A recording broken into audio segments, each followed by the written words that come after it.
Hello everyone, welcome to this video. The topic of today is a very interesting one, which is Red Bull's driver dilemma.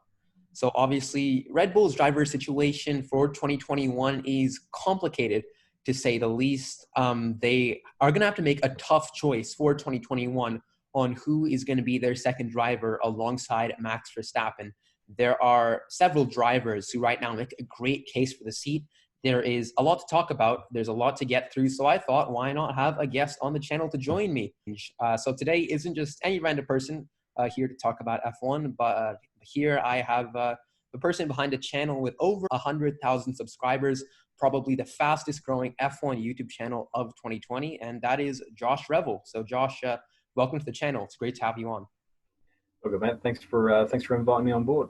And I guess maybe just for some of the people who somehow watch me but have, I guess, not seen your channel, I guess maybe just talk a little about the type of content that you put out. The content's interesting. I suppose is one way to put it. Yeah. I suppose it's the video format lends more like the information's there, of course, Yeah. but it's broadcast in a completely different format than anyone else that you've probably seen. So I guess really all I can say is just give it a watch. You'll learn pretty fast whether or not it's more what you want to watch. But yeah, no, it's going well so far. Exactly. I think, it's good to have, some channels that don't do it, I guess 100% serious. I mean, you're still talking about a lot of the same topics, but it's done in quite a unique, satirical and funny way, I guess. So it's the same information, but I'd say it's definitely entertaining and fair share of scroll jokes thrown in there also. Boy, a good old Sir Lancelot. Yeah. Yeah. All right, but I guess it's a good time now to get into the video. So like I said, we are talking about Red Bull's driver situation, and I guess the best place to start is right now the driver who right now is in that second seat, which is the topic of interest. That is Alexander Albon. So Albon's time at Red Bull has been, I'd say, up and down. When he was signed, I have to say, initially, I was skeptical right from the start. I remember recording a video about it, and I was just concerned that Red Bull, after seeing what happened to Gasly, they are deciding to put in a rookie with only half a season of experience and expecting him to perform at a fairly high level in one of the more high-pressure environments in F1. And I'd say he did all right actually in the second half of 2019, which is when he joined Red Bull. But I'd say in 2020 now, his progress has definitely flatlined. I think his results have been a bit disappointing, and the pressure, especially in the last few races, seems to be getting to him. So I guess, Josh, my question to you is, what was your reaction when Albon was promoted to Red Bull, and how has he performed relative to your expectations of him? I thought it was the wrong move initially, and that wasn't me doubting Albon's ability. It was more just he only had half a season up to that point, and really, it would be best for him at AlphaTauri to develop his skills, because Red Bull's obviously such a big sort of team. Unless someone's exceptional, you can't really thrust them in there. And even when they did with Verstappen, we saw that he struggled in 2017, first half of 2018. He had a lot of struggle there. So it never paid off when you threw in a driver too early, and that's what they did. I thought the best move would have been to put in Kvyat. Let him be in there for about 6 months, year and a half, however long they wanted to do. Let Albon and Sideburns duke it out in AlphaTauri, and then once you found out who's the better candidate, then you can send Kvyat to the glue factory, and then you put the winner into the main Red Bull seat. And as for the other guy, if he wants to go to another team, let him do that. But I mean, I don't know. With regards to how Albon's performed so far and what's with my expectations, I mean, for me, it's very close between Gasly and Albon in the first place when it comes to pace. Over one lap, I think Gasly's faster. but Albon seems to be the better racer. He could do more over the course of a race. So it's a weird dynamic. And I thought, well, I'm not expecting the world of him in qualifying, but I did expect him to do better in the races. And that's what we saw. Gasly didn't really go for stuff, but Albon, even after several setbacks, he still goes for those moves. So you got to hand it to him through that regard of having a stroke. Sorry, that he's managing to still have the courage to do stuff. But again, right now it's just not working. But again, I think really, if we're going to talk about this stuff later on, there are some things I think that are contributing toward that. And if the right measures are put in place, then I think Red Bull can exploit a lot of them and bring out the Albon that we know that's there. Yeah, and I guess just in terms of comparing Gasly's performance to Albon, I guess here's an interesting stat. So after 12 races, Gasly was at Red Bull for 12 races before he was eventually demoted. He scored 63 points. Okay, now Albon, I would argue, at this point, slightly a more competitive car, and without a Ferrari to challenge, they've become Fiat for this 2020 season, as you referred them to. So he should be getting those fourth places. Albon should be getting those fourth places. But Gasly scored 63 points in 12 races. Albon, after 11 races, has only scored 64 points. So just, I guess, on the surface of it, you can't say that Albon has done much better than Gasly, but I guess in this situation, Red Bull, I guess, want to avoid the bad PR. They don't want to ruin another driver's career, and I guess that's why they're being a bit more lenient with Albon and a bit more reluctant to drop him, not to make the same mistake again. I think there's two sides to that story. Personally, I think there's been one or two times this year where Albon was pretty hard done by. Opening race in Austria, really, he should have gotten that podium. But again, he got a big old load of #blessed, and that was the end of that. But then you can also argue the same, that Gasly had some things wrong with him, so it could possibly cancel each other out. Something else I noticed is that the midfield has really closed up. So while Ferrari are languishing at the back, you have the likes of McLaren and Renault and Racing Point, who are actually a lot closer to that than what they were before. They're legitimately challenging for podiums.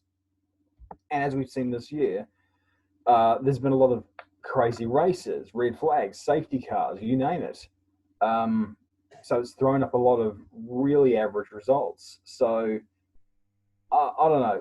I'm not trying to say that it's not Albon's fault. I'm saying that when you look at pure stats, it sometimes doesn't tell the full story. Like, for example, we take Sir Lancelot from this year. Miles better. Beyond anything I can actually put into words. And it's not necessarily me just looking at his podium in Monza or whatever. It was like from the outset, you look at his driving, it's like, this is visibly better. He is visibly doing better. Odd thing is, though, if you judge by his qualifying, he's 6-2 down on Perez in qualifying battle.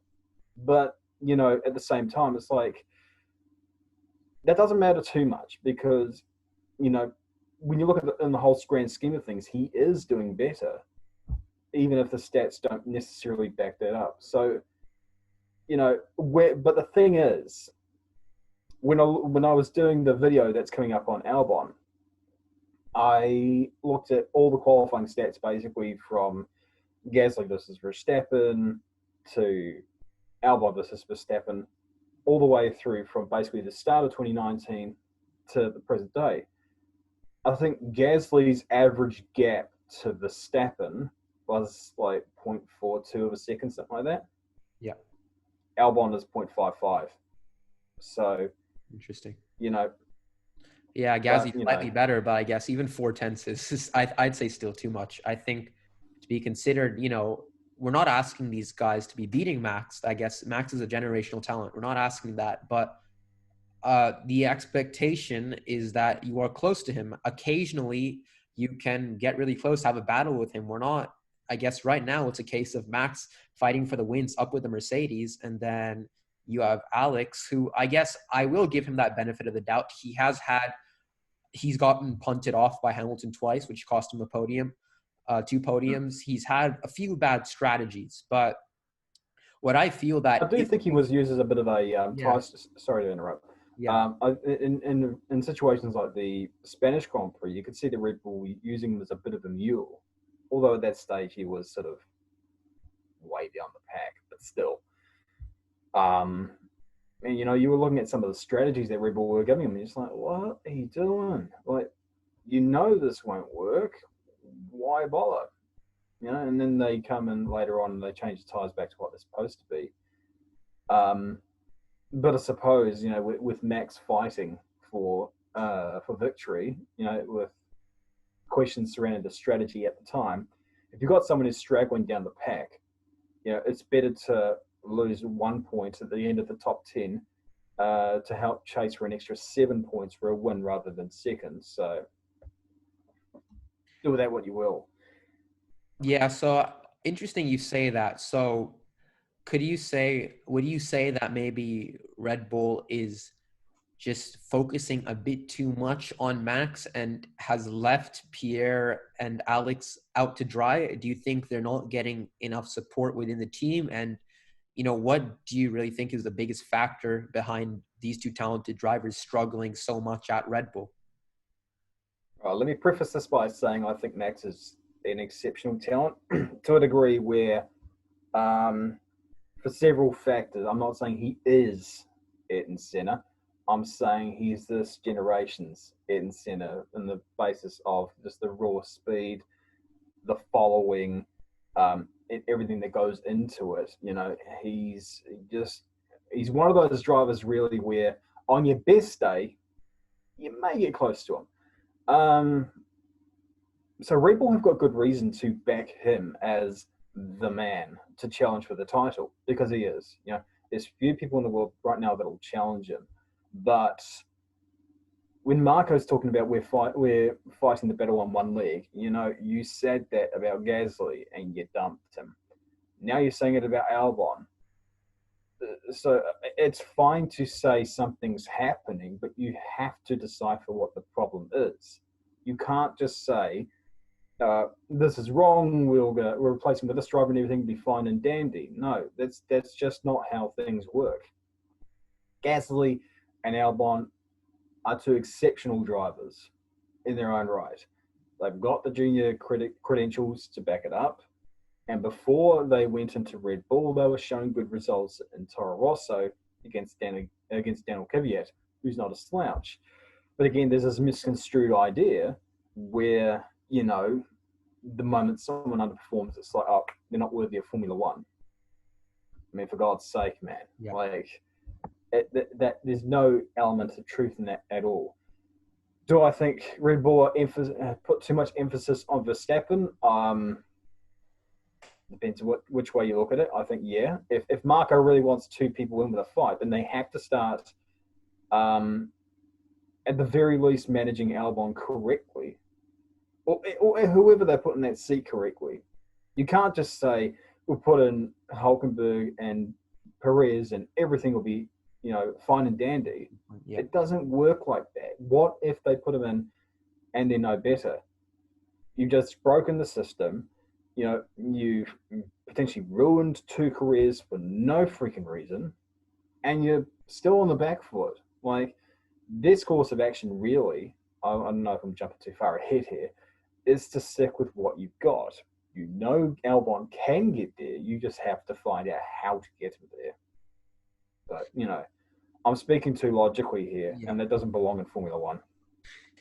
Yeah, I would say that Red Bull, at least they've done a better job trying to support Albon than I think they did with Gasly. I think, first of all, when Gasly came into the team, I think he was just treated as a bit of an outcast. I think they didn't give him the support that he needed to. He clearly wasn't as comfortable in the team. Maybe, like you said, some of that could have been just due to his inconsistency.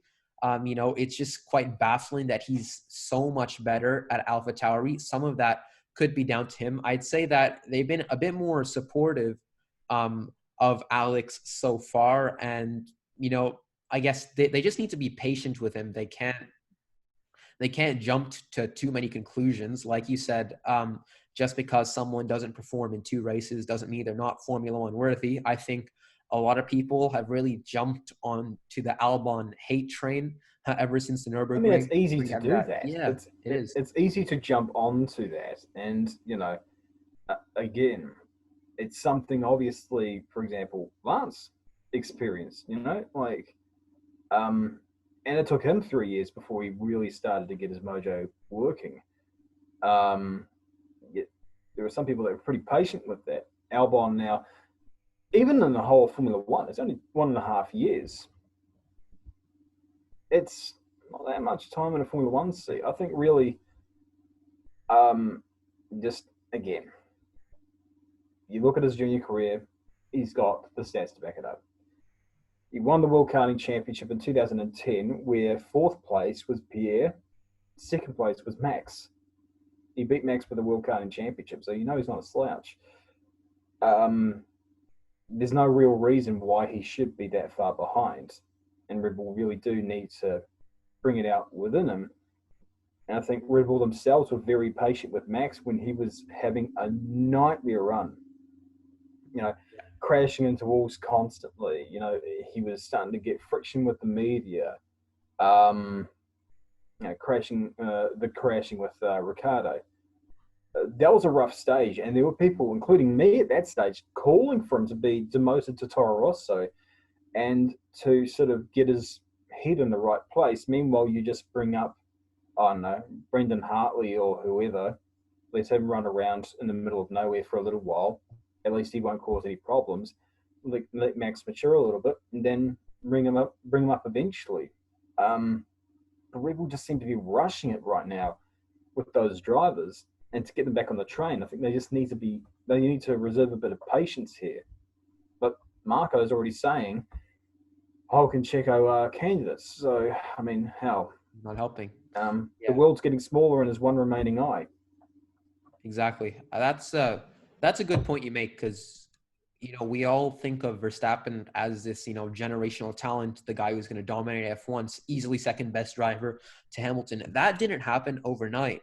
Obviously, 2015 when he came in, we saw that he had that potential. He was lightning fast. He made some great overtakes, like the one at Spa around Nazar, that really brave overtake. He had the potential, but then he was moved up to Red Bull really quickly. 2016, they rushed him in.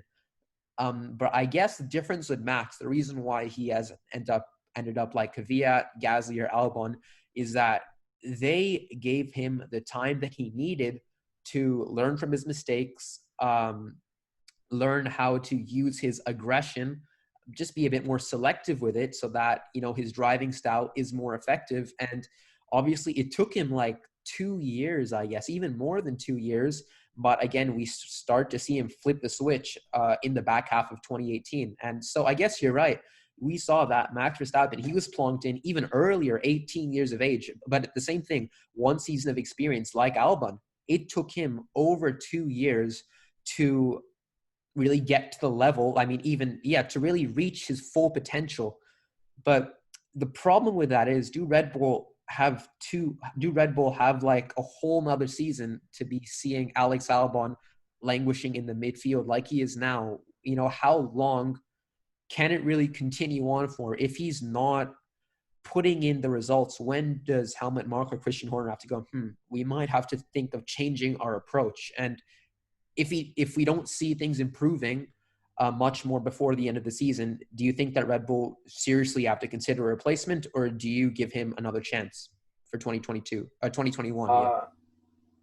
The reality is Red Bull are evaluating that right now. I think Alex, if he's not down to 0.4 on average in qualifying by the year is out, or if he's not getting 4th on average, he's out.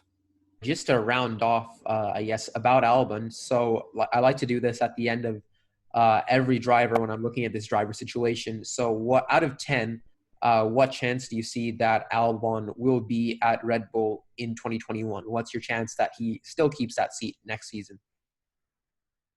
5. It Five. really is 50-50. Yeah, so I guess if he does improve, if he is getting, those solid fourth places, just not necessarily beating Max, but he can get that qualifying deficit a little bit more down. He's just solid in the races. He's not getting caught up fighting with the pink Mercedes, Renault, McLaren. If he's, just getting those fourth places, really, if he's solid, getting the points that he needs to, then I guess there's no reason really to drop him. They should give him that next chance. So I It's guess, more just for me. yeah. There's no. What are their options? Really, at the end of the day, what are their options? And can you say that the long-term effects of whoever you choose are the correct ones? Let's put this into context. If they choose, for example, Hulkenberg for next year, where does Albon go? Because Tsunoda's coming up to AlphaTauri, so Albon's in limbo unless Gasly goes off to Renault and replaces Ocon, which is a 50-50 chance in itself. And I don't know why Gasly would want to go to Team Fernando. Um, so Albon will be going into limbo then.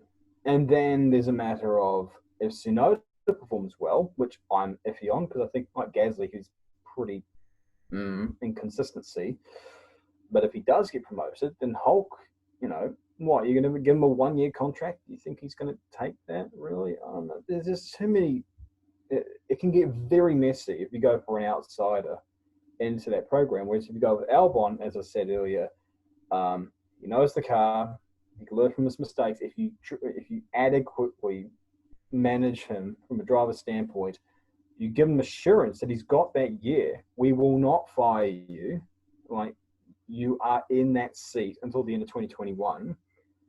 You give the driver security. They don't need to outperform it. I think I would not necessarily take their word. I would not necessarily take Helmut Marko's word. Him telling me. No, that I'm just theoretically saying that if they gave assurance that we will not fire you, despite our track record, because you need to take what Helmut Marko says with a grain of freaking salt. Oh, yeah. But if we lived in a perfect world, which we don't, because George Russell could be out of a seat next year. But, point remains the same, is that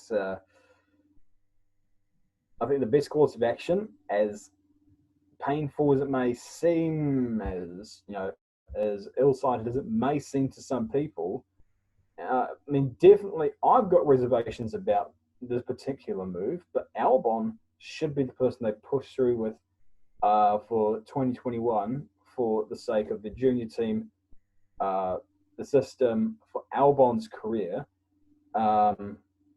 Really, and what Marco said himself, that he doesn't see anyone beating Verstappen, that the very good drivers will get within 0.3. Yeah. That in my view is saying that the team is backing Verstappen to the hills. Really, if they want their drivers to get closer, they need to put more emphasis. Not more. Basically, they need to back their driver a little bit more with Albon or Gasly or whoever they put in. Yeah, you're completely right about that. Just, I guess that's probably why Red Bull are so reluctant this time to drop Albon. And you see Christian Horner, even after all these performances, still defending him, still saying that, we got to give this guy time. Because like you said, the domino effect of dropping Albon, that just complicates everything. First of all, you could either have a Perez or Hulk, which we'll get into, but then, if one of the Red Bull juniors are eventually ready, do you say, okay, bye-bye, guys, it was nice knowing you, let's put in our own guy, right?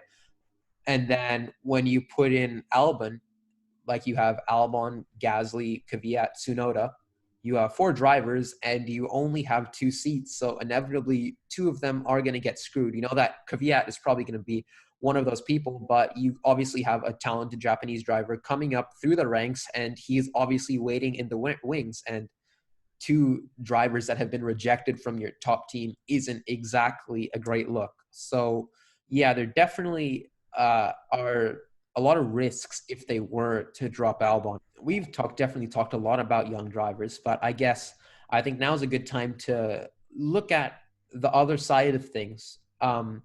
Obviously, they've been trying to get these junior drivers to fill Ricardo's shoes, but let's say they're like, forget this, this isn't working, and maybe they are desperate enough to change their ways, do something they haven't done in a very long time, and sign an experienced, more established driver who wasn't originally part of the Red Bull family. Now, you know who I'm talking about. Everyone knows who we're talking about. Those two guys are obviously Sergio Perez, Nico Hulkenberg. Those two are out of a drive for 2021. Obviously, Helmut Marko has suggested that they are considering them. They definitely are considering those two. And obviously, they've had very similar careers. We have Nico Hulkenberg entered F1 in 2010. Sergio Perez entered F1 just about a year after that. So they're very similar ages, and they've had very similar careers, both very talented drivers who never really got that true opportunity at a top team. And at this point in their career, they're still seeking that out. Maybe it could come in the form of Red Bull. Obviously, Perez has basically a very similar career, but 8 podiums compared to Nico Hulkenberg, 0. But who do you ultimately see as the better option, all things considered? I know they both be great, either of them, but who do you see is the ideal candidate for a team, for being Verstappen's teammate next season out of those? Checo. Because it's simple, he converts his chances. Yeah. And it sounds extremely harsh for me to be saying this, and I've been harsh on drivers before. Yeah. Because I look at things pretty black and white. I do not in any way suggest that Hulkenberg is a bad driver. Anyone who suggests that is out of their freaking skull, doesn't know a damn thing about motorsport. But they were teammates for a while, Hulk and Perez. And ultimately, I think did Checo get 5 podiums in his time as they were teammates? Yep. And as well as speed, Checo has got an innate ability to conserve tyres and just a lot of different benefits to that. Hulk is definitely worthy of a Red Bull seat. But if you had to choose between the two, I think there are more attributes that would be befitting to a Red Bull's needs and wants. And, any extra advantage that you can get for yourself, especially in Red Bull's position, that would definitely play better. Because imagine if Checo got the jump on the Mercs and he conserved tyres and kept those Mercs waiting behind in the train. Max goes for an early pit stop and gets the good tyres on. Yeah. And all of a sudden he jumps the Mercs. Then you've got a potential Red Bull 1-2. I mean, because Checo's good at that. He's good with his tyres, but he's also good with his pace. His qualifying is not the best, but again, it's how he does in the races. I keep on smacking my microphone. Why am I doing that? So, yeah, I mean, again, when I say this, I'm not suggesting Hulk would not be a good Red Bull driver. Not at all. They're both good candidates. But I just personally, my humble opinion, I think Checo's the better one. However, is there any guarantee? I don't care about past results. Is there any guarantee that when you plot any one of those drivers into that Red Bull seat, that they will get that desired within 3/10 of Verstappen? Is there any guarantee that they're going to perform better than the Gasly or Albon if either of those two drivers were mentored into the desired speed that they can be? Because I think that Albon and Gasly are as fast, if not faster, than Checo and Hulk. But, it's a matter of, it's a gamble for Red Bull. And I don't know if it's the right thing to do, because then you destroy the system, you place the team in a predicament, and especially when Marco is saying Yuri Vips is being looked at for 2022. Well, for goodness sake, you're congesting yourself here. Make your mind up, mate. Yeah. But I don't know. I'm not the leader of the Red Bull Junior program. So. My Well, opinion means I'm I guess when you say there's no guarantee, there is no guarantee with anything. But I think drivers with their experience, who've been driven so many races, been at so many teams, and especially you have a guy like Hulkenberg who can finish in the points with a racing point with literally 15 minutes of practice, surely they would be able to tame that Red Bull that the juniors have struggled so much with. if it doesn't work, Yeah. what have they done? Yeah. You know, just a big egg on face moment, I suppose. But again, sometimes you sort of have to bite the bullet and make the tough calls. I personally think that I personally see a lot in Albon. He's not performing right now as he should and as he probably could. I guess it's a question of, do Red Bull try and nurture that from him, or do they just go, nah, screw him, let's go for a quick fix solution which will destroy the system, which will place other junior careers in jeopardy, thereby wasting millions and millions of euros of hard work and effort, all for something that may not work. Just, Yeah. I know. I look at this from a very cynical point of view. Yeah. I mean, that's a perfectly valid opinion. And I think when you listen to all the noise, I guess it's very easy to be caught up in what a lot of people are saying. Like, I guess now, ever since just one race from Albon, and everyone's calling for Hulkenberg, especially Hulkenberg, even more than Perez, to replace him. I guess, your point of view on that is definitely a lot more reasonable because let's face it, Red Bull are not going to be challenging Mercedes for the rest of this year. Well, yeah, not for the championship at least, and likely they won't be in 2021 either. So why should you, get a quick fix experienced driver who may well do a good job, but then you're just screwing over yourself for the future. So giving Albon a bit more time, hopefully it does work out. They have to give him the support that he needs, obviously, to succeed. That's the main thing. They shouldn't make the same mistake that they did with Gasly. And, let's hope that he can rise to the occasion and become, the really good, I guess, support driver to Max that we all expect him to be. The guy that can get that occasional, consistently be fighting for the podiums, but get that occasional win. We have to see what the future for Alex is. And what I do do you wonder. think? I do wonder if he got that podium in Interlagos, Yeah. would that have given him more confidence? If. Yeah. we just Purely we never know. well, to be fair, he got the podium in Mugello, and he did not sound too happy about it at all. It just seemed like he was more relieved about it. Like, guys, okay, guys, I've finally done this. It didn't seem perfectly good opportunities were just wasted. But by, as I said, hashtag blessed. Like that is, punted him off. Yeah, I mean, that's something I don't like either. There are people saying, "Oh, it took him this long to get a podium." Oh yeah, you're not looking at Is your memory as good as the last race, mate? You do know that within a couple of races with Red Bull, he was already fighting for them podiums. But again, Albon's right rear met with Hamilton's left front, and rest was history. It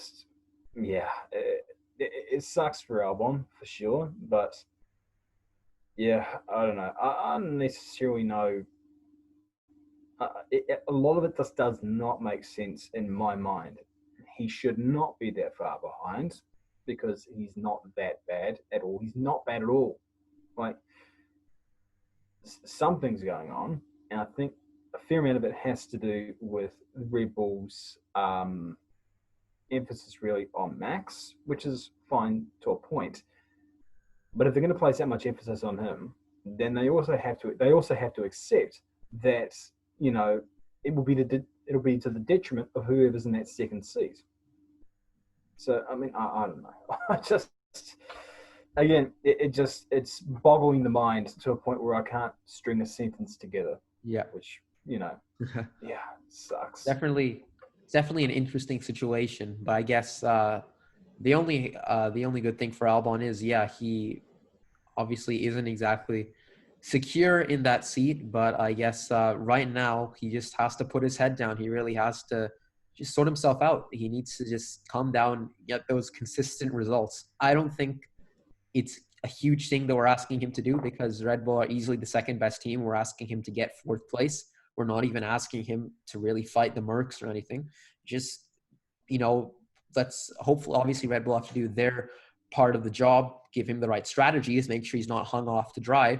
But when he does get those opportunities, when things, when Red Bull do get their act together, you got to make sure that you're holding up your end of the bargain. You're driving quick enough, like not screwing yourself over in qualifying, first of all, and qualifying so low, and just you have to be solid, just be solid, consistent, and those results will eventually come, basically. So I guess that's a good place to end it. I guess it's definitely a sensible move to keep Albon right now. Obviously, we don't know what what Red Bull are thinking. Josh, you're not exactly in charge of Red Bull, but that's what you think. We'll see what Helmut Marko does think. Helmut, if you're watching this, some very good advice that's been put up here.